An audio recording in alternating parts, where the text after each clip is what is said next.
I thought you'd be smiling. Come on, let's see it. I Yes, there am you go. smiling. I am He's so smiling. happy because his team's up to 14th in the Premier Ooh, League.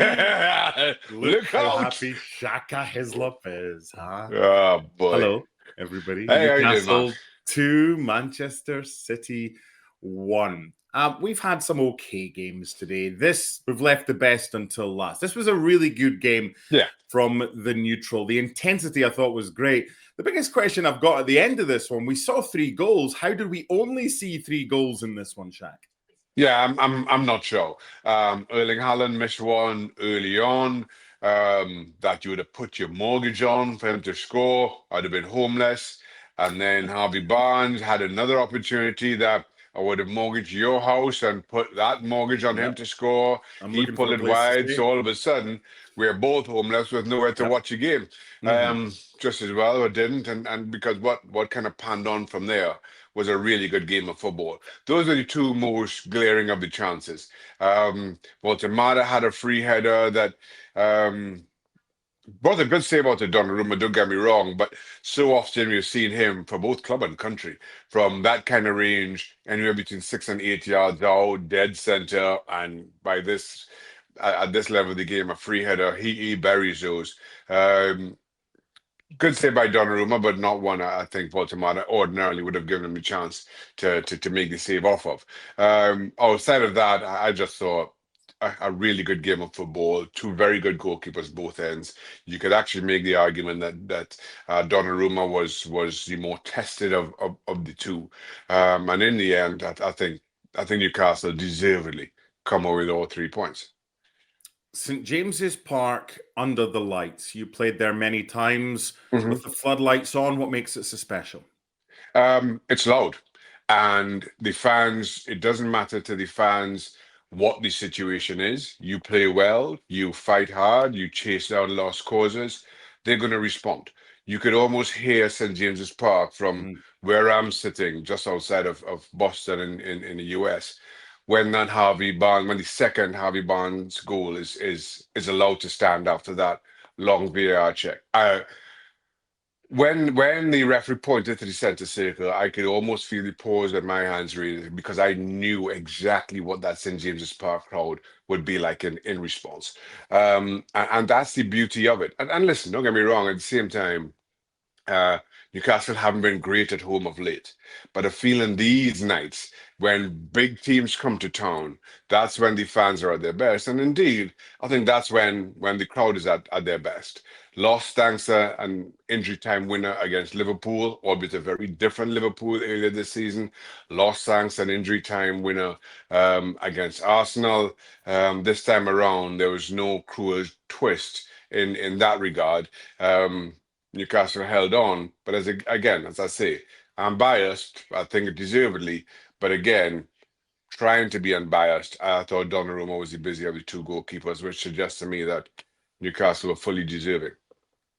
What did Newcastle do better today to ensure they got the 3 points? The intensity of their game. I think Newcastle as a team raised their intensity against the better teams in the league. How high up the park they press, their transitions, how quickly they are able to get the ball forward and that get runners in support. And I think that's part of the beauty of Harvey Barnes. Harvey Barnes, we were talking earlier about underrated players, and Mm. it was Gibbs White at Nottingham Forest. Yep. Harvey Barnes and Jacob Murphy for me are in that category of incredible footballers who are desperately underrated in this league. Um, the way that Harvey Barnes is able to join in up alongside Walter and drop back in and support again Murphy special mention as well, but we'll focus on Harvey Barnes because he got the 2 goals. I think is a very special player for Eddie Howe to have. Too often he's been left on the bench and used as a sub, but I think Harvey Barnes, again, special footballer, given the nod from the start and repeat. 2 goals, really, as I'd mentioned, could have been a hat trick. Fluffed his lines on one. As a fully paid up member of the Goalkeepers Union, I will say part of that is down to the performance that Donnarumma is having. When a goalkeeper is playing that well, Harvey Barnes gifted an opportunity. Well, I'm going to say gifted. Good football by Newcastle, but has an opportunity. And the only thing in his mind is that Donnarumma, given the game he's having, I've got to put this inches inside the post. And in the end, he just kind of pulls it. And a glorious opportunity goes a begging. But Mhm. then you see that with the finish, with the finish for his first goal, ball comes to him. He's not flustered. He doesn't rush it, but he knows it has to be inches inside that post, and he executes perfectly. I think that was the only way you're going to beat Donnarumma, at least to start today. Talk to me about a professional footballer who misses a chance or as a goalkeeper makes a mistake and then goes on to produce a worldie of a save or a goal. Because it can't be easy after you've No, screwed up to put that away from the back of your mind. it's about a mental toughness about you, and here's where again I give Newcastle crowd a lot of credit. They don't get down on players, even when they miss an opportunity as glaring as Harvey Barnes is first. They are supportive. They will support you to the very end. And I think as a player, recognizing that, recognizing the fans aren't going to turn on you, or they haven't after the opportunity, it allows you to settle in. Still, all that being said, it takes a certain mental toughness to bounce back from a goal from a miss like that as Harvey Barnes did here. So all credit to him for it. And again, when another opportunity presented itself, he never seemed rushed. He never seemed flustered. And kind of given that miss, you would suggest the exact opposite. The mere mortal would be. Harvey Barnes wasn't executed again to perfection. A 7 minute spell in which 3 goals were scored, albeit it took nearly 4 minutes to confirm the third goal. Newcastle go ahead. City's response was excellent, and Ruben Diaz through Mhm.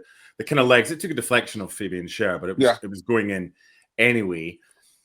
Did City leave themselves a little bit too open after they got the equaliser, potentially looking to get the go ahead goal, having been behind? So I understand City going for a winner here. I think ultimately, and I know we're still in November, but ultimately at the end of May, there'll be very thin margins between who wins this league and who finishes second. I feel certain of it. So you understand City getting the goal, feeling that they have momentum, wanting to press Newcastle. And again, kind of given where Newcastle have been, given their position in the table, given their recent form at St. James's Park, maybe they'd be excused for wanting to shut up shop and just play this out for a draw. But in the end, Newcastle kept pressing forward. Through the likes of Joe Linton defensively, I thought Bruno Guimaraes going forward was absolutely outstanding. Again, such an emotional spark for Newcastle as a team. And Newcastle just kept going forward. And then wouldn't you know it? There's Harvey Barnes, right place, right time, yet again. After Voltemada is involved, after Bruno Guimaraes hits the crossbar, it just falls nicely to Harvey Barnes, who is as far forward as anybody else, to get creative with the finish. And Newcastle get their second. And then it's all hands to the pump defensively for Newcastle. Mhm. And I thought they managed that closing stage of the game well again. I know what you're thinking. There's no way Donaldson can get Scotland qualifying for the World Cup into a Newcastle Man City report, but yes, there is. Because a friend of mine, Keith Downey, works at Sky Sports News. And on Wednesday, he had an interview with Harvey Barnes, which was already in the diary, and it went ahead as planned. And Keith just thought, you know what? Final question, I'll just ask him. You fancy playing for Scotland at the World Cup? And Harvey Barnes, who's eligible, refused to rule it out. He's not played for England in a competitive game, so he is eligible. You played for England under 21s, then you played at a World Cup for Trinidad and Tobago. What would be your message to Scotland fans, first of all, as far as acceptance or not of Harvey Barnes, and also to Harvey Barnes if he thinks, you know what, I might not get a game for England, but if Scotland want me, then I would go there. Well, I'm going to sit on the fence here in that. Well, first of all, to Harvey Barnes, that's his decision to make, entirely his. And I don't get involved, or I don't pass opinion on those decisions when a player makes it for whatever reason it may be. My situation was totally different. While yes, you're right, Yeah. I did play for England as an overage player in an under 23 game, I think it was, or something we saw, sat on a bench for England International. I've only ever seen myself as Trinidad and Tobago young. While I was born in England, I grew up in Trinidad and Tobago. I always dreamt of playing for Trinidad and Tobago. So while my professional career kind of progressed or advanced, and there was this underlying dispute between myself and Jack Warner, I did pull on an England shirt, but I only ever wished to play for Trinidad and Tobago. And once a former coach of mine became the head coach of the senior team, I jumped at the opportunity to rejoin, and I have no regrets for it. So I say all that just to say that I really, while there are parallels to be drawn, I really don't think I'm qualified to speak to Harvey Barnes on his decision or Scotland fans on how he may be received. Yeah, you can see why Scotland fans are. Some are saying, oh, we'll take him. Hey, we're not going to turn down. We've got a quality player. We had the same thing with Elliot Anderson, remember? And he decided, no, it's not for me. I'm English. I want to play for England. And he's gone on to do so. There are some Scotland fans that want Harvey Barnes because he'd be one of the best players in the squad, especially with the injury to Ben Gannon. And there are others that saying, well, we don't want him because he didn't want us, but now he does because we've qualified for a World Cup. Is it one of these we can see both sides of the story? Absolutely. You again, you totally understand. You want to go into the tournament with as strong a team as you possibly can, understandably.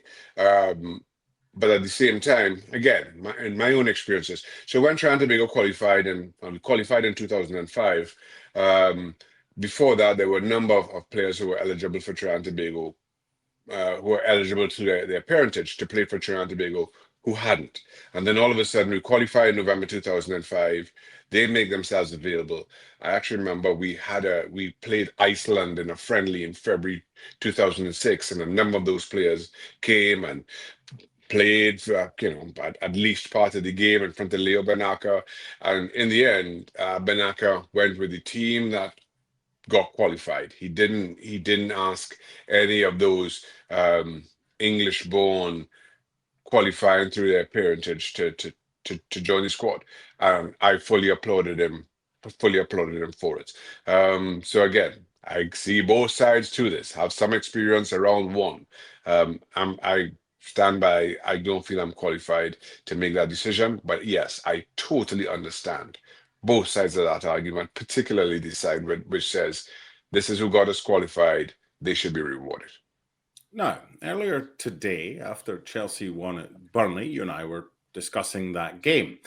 And in a since deleted interview, which has subsequently been redacted, but I think I can still remember what you said, we've gone from the Shaka rankings to the Shaka curse because you had Liverpool and Manchester City competing behind Arsenal ahead of Chelsea. What's happened over the past few hours to make you potentially change your mind about this title race? Well, I still feel that Manchester City are the second best team in the league, and as I said, I think this will come down to very small margins come May. Right now, I still think Arsenal are the best. They'll win it. Manchester City finish second. What should be the big change, I guess, is around Liverpool. And again, as I had mentioned, I feel when you play an early game and you have an opportunity to get 3 points, and that moves you up the table, and it has at the very least a psychological impact in the moment. In that once we finish this game, here we are in the top four as it would have been. To Chelsea, the exact opposite. They play earlier in the day and they have an opportunity to go second. They showed a certain strength psychologically in doing that. And yes, I get it. It was Burnley. But you have to go out and win the game, get yourself into second place, at least for the time. That shows a mental strength. That shows a focus about them. Liverpool got to do it just after that, in moving into the top four, just to send a message to the rest of the table that, listen, we haven't been playing well at all, but you cannot write us out. And they fluffed their lines desperately at home at Anfield. That says a lot about them and maybe their own struggles, that their struggles are more than just what's happening on the park or who's Arne Slot decides to pick as a starting 11. That says that as a team, psychologically, they may not be up for this fight. And ultimately, it's a fight. That for me is the big change from today. Less so about Manchester City.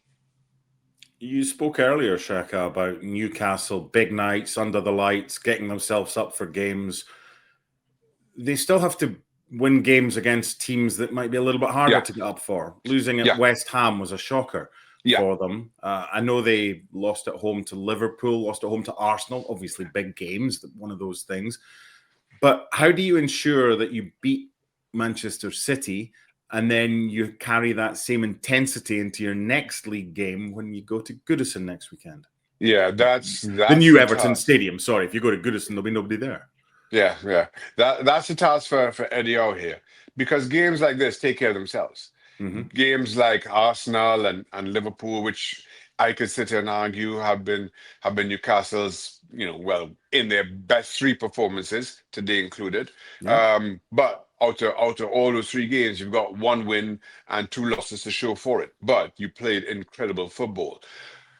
Getting up for the big games is easy. Professional players don't need motivation for that. It's what follows, and that's the challenge for Eddie out here. How do you make sure and get them up for it? I'm not sure. That's why Eddie Howe's paid the big bucks. Marseille away in the Champions League in midweek before that trip to Liverpool to face Everton in their new stadium. You've still got Vissa to come back. Dan Burn was suspended today.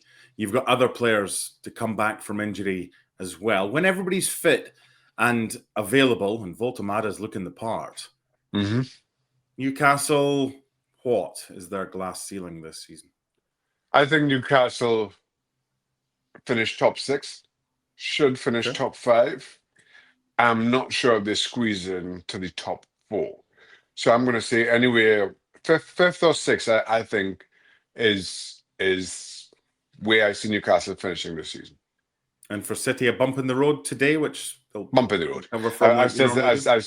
I still think City finished second in the league.